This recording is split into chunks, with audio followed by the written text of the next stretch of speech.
All right, so here is an instructional video on how to play the Cashflow 101 board game by Robert Kiyosaki.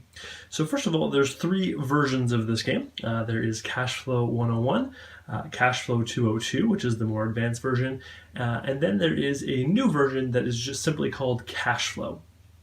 Personally, I prefer the older versions of Cashflow 101 and Cashflow 202. So the game, as I mentioned, is created by Robert Kiyosaki. He's the author of Rich Dad, Poor Dad. And the goal of the game is to help you learn how to invest and create passive income. There's actually two different places that you are playing this game. The first place that you're playing is on the board that you see here. The second place that you participate in the game is what's called an income statement and balance sheet, which we'll talk more about in a little while. So those are the two different parts. You'll see some of the pieces of the game here. So you'll notice every single player has a couple different things. Every single player has a game piece, which is a rat like this, and a piece of cheese. All right, so the very first thing that you do when you're playing the game is you take your cheese and you put it on one of the dreams, which is any of the pink squares on the outside, and you can read through them.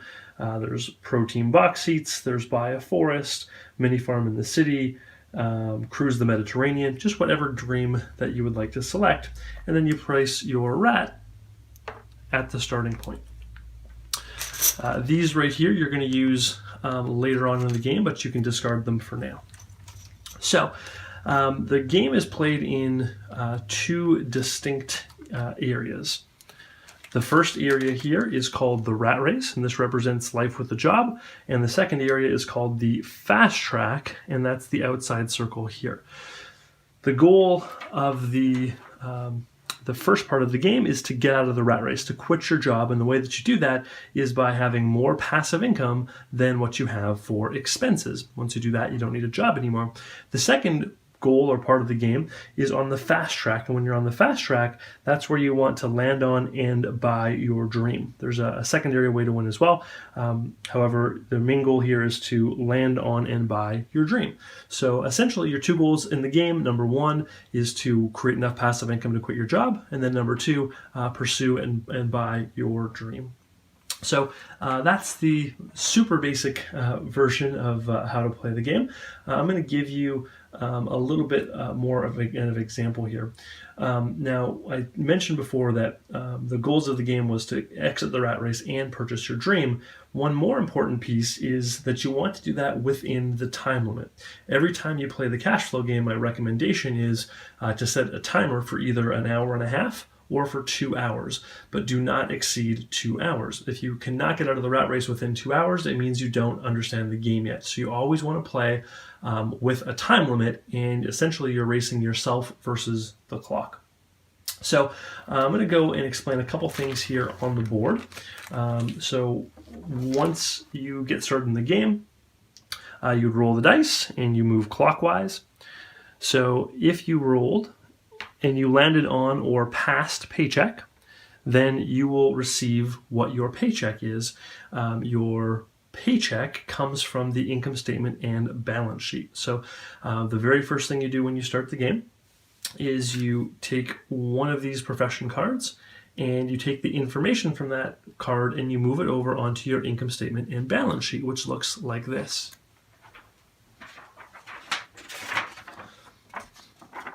So it looks exactly the same. I'll give you a bit of more details here on this in a minute.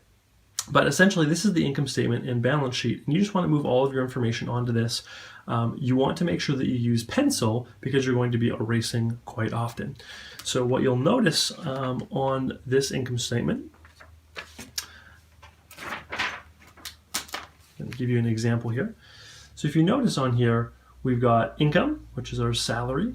We also would have any income from any assets like real estate or things like that that we have. Then we see all of our expenses underneath that. So we've got the income column, we've got the expense column. We also have the asset column and the liability column.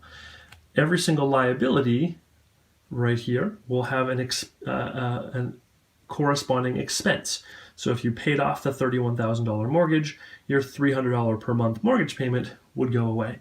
If you paid off your $1,000 retail debt, then your $50 a month retail payment would go away. Okay, so basically all of your income together equals this number right here. All of your expenses together equals this number right here. Your income minus your expenses is your monthly cash flow. It's how much money you have left at the end of each month. So when you land on or pass your paycheck, this is the amount of money that you're going to take from the bank in cash. So that is the paycheck square. You'll also notice that there are red doodad squares. The red doodad squares are things that you can purchase. So this one says, play your lucky lottery number, lose $100. Now, the doodad squares, they are not optional, meaning that when you land on it, you don't have a choice to buy it or not buy it. You have to make the purchase. If you don't have enough money, you can take a loan from the bank at any time, and I'm going to explain that a little bit later in this video. So that's the doodad section. There's also a charity spot and a baby spot and a downsize spot. Those all have instructions right on the square. The majority of what you're going to be doing in the game is small deals, big deals, and market cards.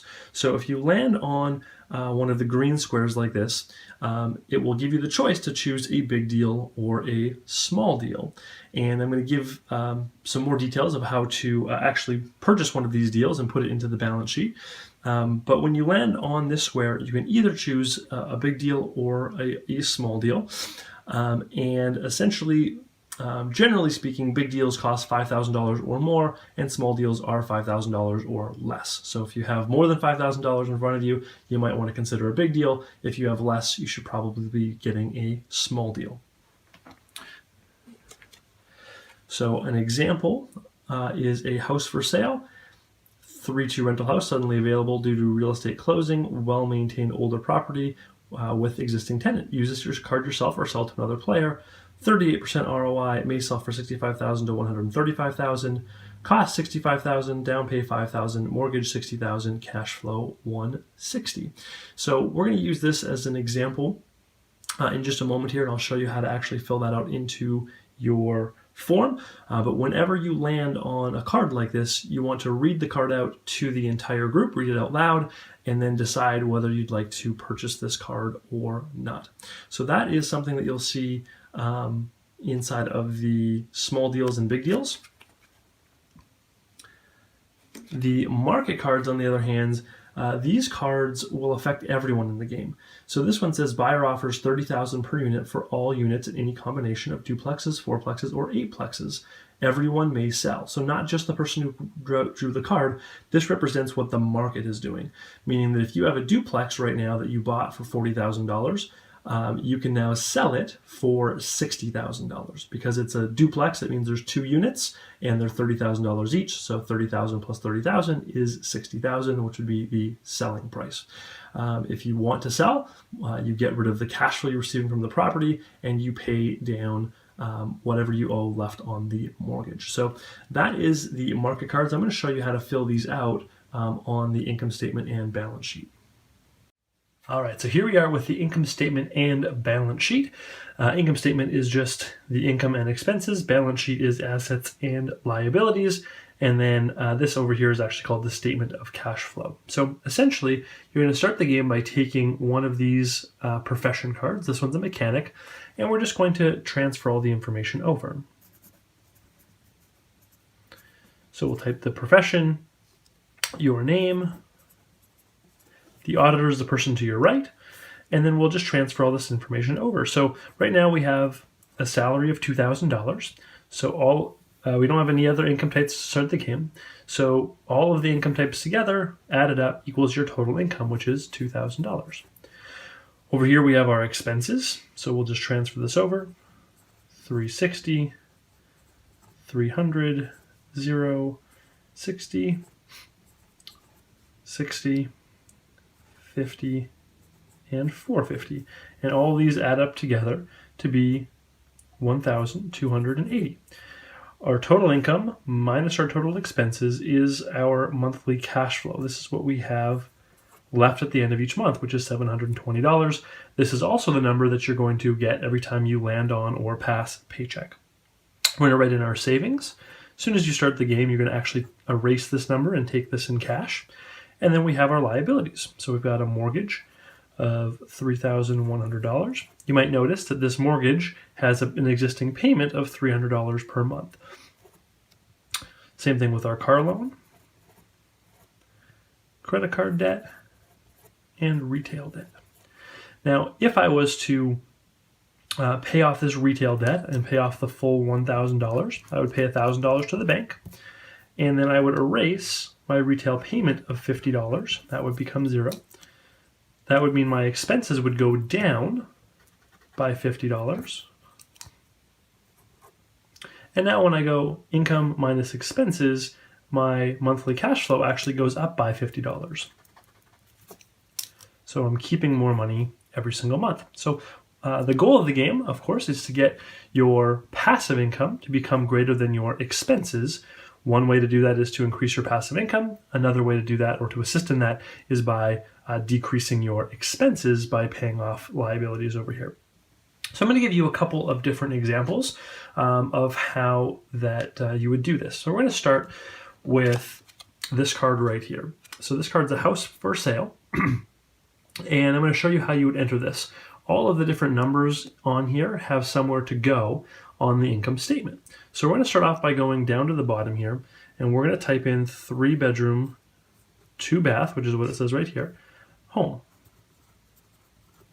Our down payment is going to be $5,000, and we're going to say that I had that $5,000 cash and I paid it to the bank. Our total cost is going to be $65,000. So 3-bedroom, 2-bath house, our asset is the $5,000 down payment and the $65,000 cost. The liability is the mortgage that we owe. So we're going to write down 3-bedroom, 2-bath. And the mortgage over here is $60,000. Okay. From there, I'm going to come up to the top and I'm going to write 3-bedroom, 2-bath. And the cash flow here is $160. And so what that $160 represents, or what that means, is we've got this mortgage payment here of $60,000. Some people say, well, what about the mortgage payment? Well, what this card is saying is that we're renting this house out, and the tenants of the house are paying whatever the monthly payment is on the mortgage and all the bills. And after that, we're left with $160, meaning that the rent covers all of our expenses plus $160. So we're going to write plus $160 right here. Our total income now goes up by $160.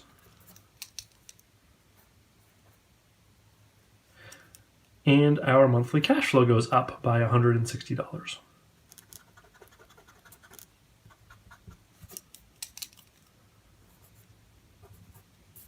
So now every time we pass or land on paycheck, we're going to get $930. Our monthly cash flow has gone up.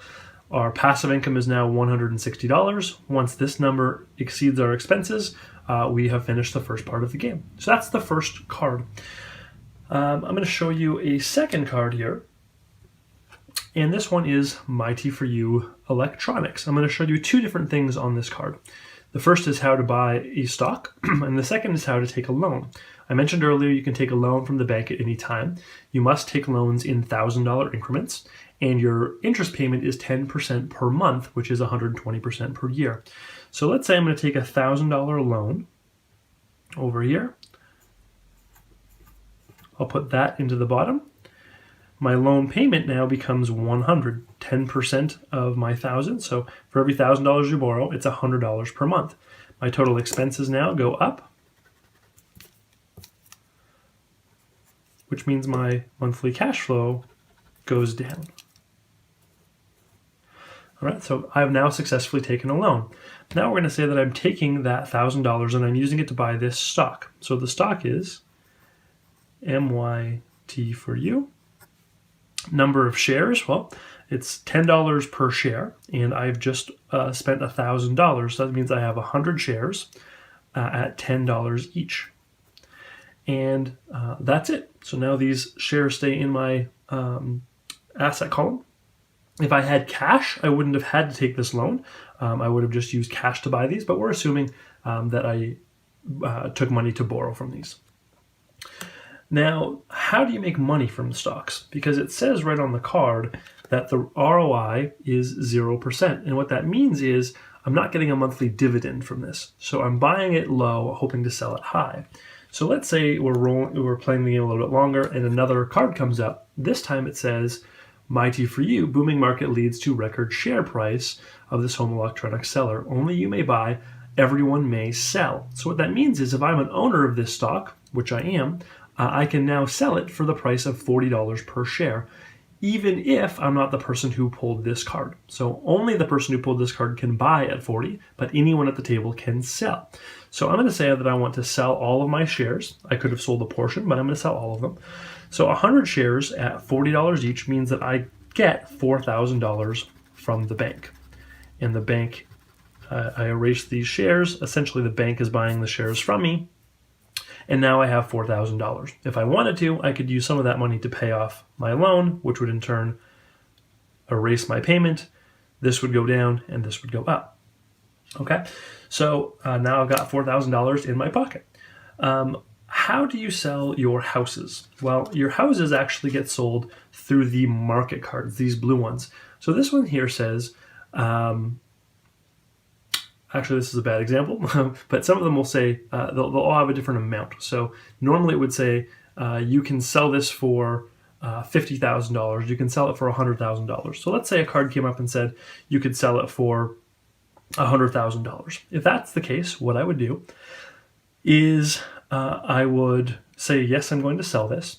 And I would take $100,000 minus whatever my mortgage is. So I still owe $60,000 on the mortgage. And this number never changes. It always stays the same. We're assuming that you're paying only interest on these loans. It's not going down every month.